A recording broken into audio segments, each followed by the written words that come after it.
Of the students நீங்கள் 5 mark question இந்த இடத்துல தான் மிஸ்டேக்கே ஆயிடுது.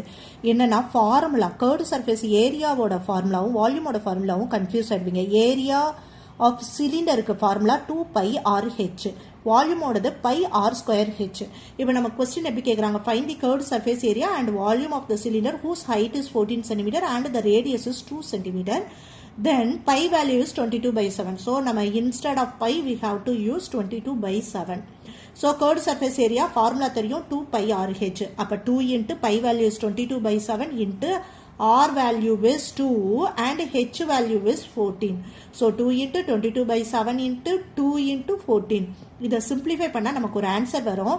அந்த ஆன்சரோட யூனிட் என்னது, சென்டிமீட்டர் ஸ்கொயர். ஏரியானா ஸ்கொயர் போடணும், வால்யூம்னா சென்டிமீட்டர் கியூப் போடணும். இதுல நீங்க கண்டிப்பா கன்ஃபியூஸ் ஆயிருப்பீங்க. So area means square, volume means cube. Okay, இப்போ இதை சிம்பிளிஃபை பண்ணி என்ன ஆன்சர் வருது, curve surface area answer and volume answer கமெண்ட்ல நீங்க சொல்லுங்க. Okay, thank you.